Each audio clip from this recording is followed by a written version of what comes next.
Chapter 24. This chapter is updated by novels.pl. Mary, you're Mary. Greem cried out in shock. The huge humanoid bat grinned like a human, then dived and threw Greem to the ground. After rolling a few times, Greem finally came to a stop, then stood up, a pain-filled expression on his face. Meanwhile, after circling through the air one last time, the huge bat descended and landed beside Greem. Miraculously, when the humanoid bat approaching the ground, its form starting to twist and change in a bizarre manner. The fiery red body hair gradually disappeared, changing into a soft and bright red dress. The thick, protruding cheeks began to squeeze inward, revealing a beautiful and charming face. After it finished transforming, it gracefully turned around and walked toward Greem. Mary was back. Bat morphing. This appeared to be a unique ability of vampires. The innate abilities of a newborn vampire were gaining strength through drinking blood and regeneration. By these two things alone, they were already an extremely frightening species. However, if a newborn vampire could go one step further, they would gain the ability to morph into a bat, no matter if it was transforming into a single huge bat and flying through the sky, or exploded into thousands of small bats, as a mean of escape. It performed admirably in saving one's life. And, if a vampire made it to the mature stage, they would be able to start mass-producing blood slaves. So, in order to fight with a mature vampire, one would first need to face a massive army of blood slaves. When his mind ran through all the knowledge it contained related to vampires, Greem couldn't help but feel respect, and even a bit of awe, toward Mary's speedy progress. Only a few days had passed since she had become a vampire, and she had already awakened her second innate ability. Who is that little girl? Why is she hunting for you? Mary wasn't looking at Greem, but at the chaotic battlefield in the distance. Their current location was about 5 to 6 miles away from the heart of the Ghost Nanny's pond, so the thick fog of the swamp was blocking their vision. However, it wouldn't matter if they were 10 miles away, as there were massive waves of elementium being released from where Alice and Sinbad were. The battle was getting intense. They are intruders. 3 advanced apprentice adepts attacked. That little girl, Alice, is focusing on the principle of space, which she is very suited to using. She is terrifyingly strong. While Greem was explaining this in a soft voice, a shockwave of elementium erupted from the direction where the battle was taking place, and then the jarring howls of ghost nannies could be heard. Oh no, let's run. Greem's face changed dramatically. That terrifying little girl got away from Sinbad. He had personally sensed this frightening shockwave before, so he knew Alice was using her powerful spatial attack that could cause mass destruction with space cracks. It was worth noting that using this skill required her to pay a high price, but as long as Alice used it, Greem was sure that Sinbad could never stop her from running away. If we work together, do you think we have a good chance of killing her?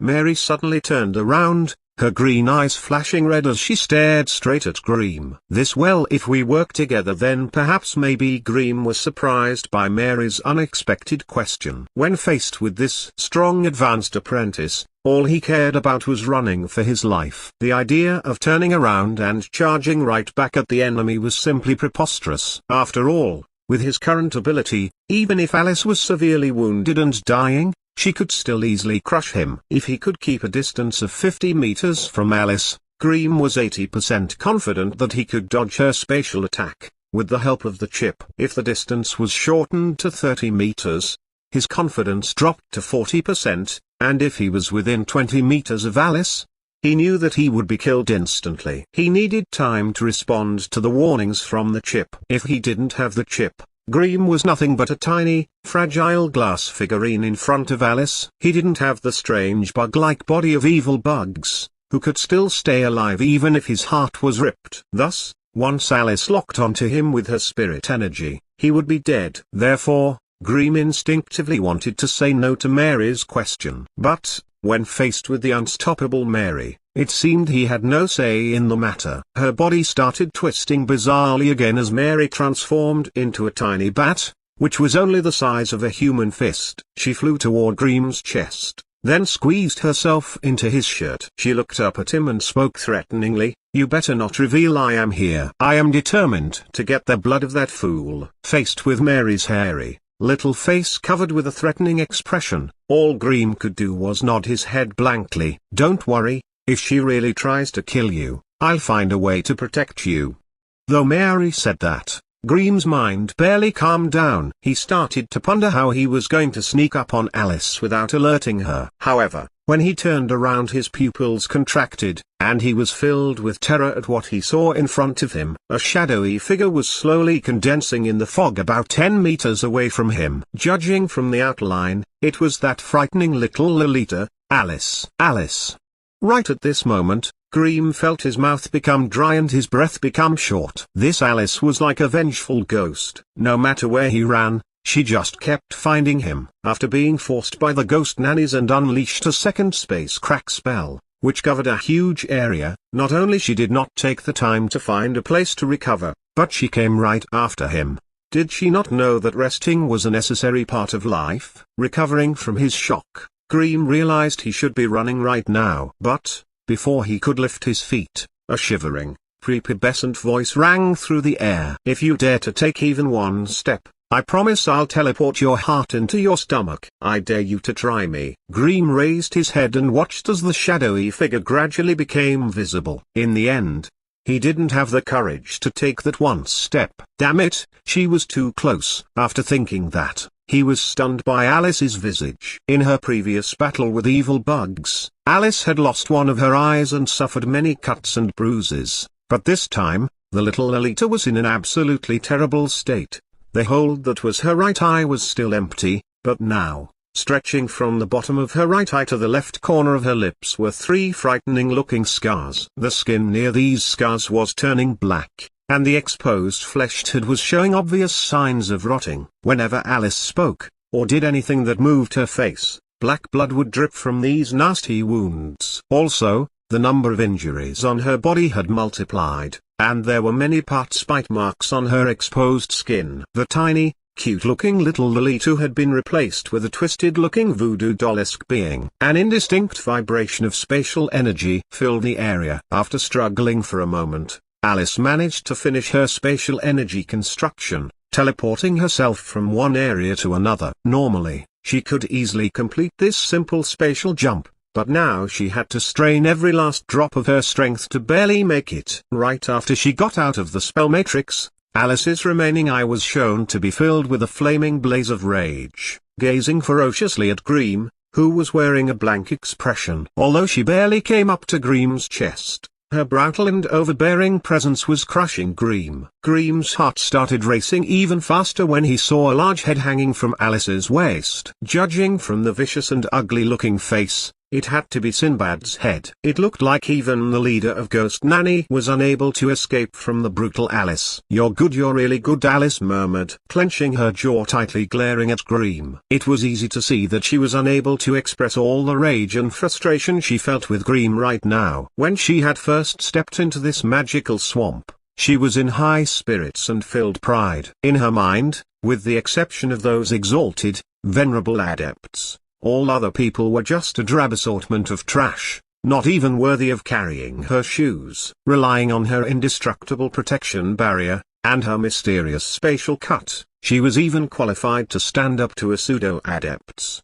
But who would have thought that, inside this seemingly insignificant magical swamp, which was a common resource site of a third-grade adept family, she would actually suffer such a heavy loss? Right at this moment, nobody could understand how depressed and angry she was. She was like an ancient brutal beast who devoured all men before her. All she wanted to do was to peel the skin off this slippery rat and pluck out all the sinew between his muscles, smashing all his bones one after the other and crushing his flesh into a pile of meat paste. Perhaps, only by doing all this, she could ease the anger in her heart. "Boy, tell me honestly, how did you find the loophole of my protection barrier?" Alice's ferocious-looking face grinned as both her hands began grabbing at the air in front of her. A constantly stretching spatial crack appeared in between her hands, like a tamed snake. "As long as you tell me the truth, I promise, I'll not do anything to you today." "I, Alice, will always honor my words. Only dead man would trust you. Even if you don't attack me personally, you might simply throw me into a swarm of demons, and that would kill me. It's obvious that I know more of dirty tricks and sinister plots than you." Grimm started complaining in his mind. Then he realized that he was staring at a spatial crack was behaving like a tamed snake in Alice's tiny hands. He was not brave enough to say even a single word in front of such a feat of power. Although he looked calm on the outside, on the inside his mind was overheating. Damn, she is indeed a genius. She is playing with a spatial crack with her bare hands. That's a spatial crack. A spatial crack. Even the sharpest weapons in the world can't compare with it, no matter if it is faced with a shield made from pure steel, or an iron that went through thousands of tempering steps. As long as they don't have any magical protection, then it will be cut through like was a sheet of paper. Although it was an extremely dangerous spatial construct, this little Alita was handling it with her hands as if it was a cute little puppy. This was the proof of how important innate ability was to an apprentice adept. "I can't see the spatial energy around you at all." Grimm hesitated for a brief moment, then decided to tell her the truth. "Nonsense!" Alice cried out in rage, saying, "If you can't see them, then how did you find the exact location of my wind barrier? You should know that spatial energy doesn't have any specific elementium characteristics. It is part of a planar principle. Those who don't possess an innate talent for a principle can never see it with their naked eyes. But don't forget this, there is a huge repulsive force between opposing elementium, and the spatial energy you are using is incredibly harsh and solitary. So you determined the shape and position of my protection barrier by sensing the area where no elementium is present and, as a result, were able to see that they were repelled by spatial energy." Then Mary drew inferences from what Grimm said, and soon she found the source of the loophole, saying, "Damn it, I shouldn't use a wind elementium spell to cover that hole. Next time I will use the force field spell that has no elementium in it."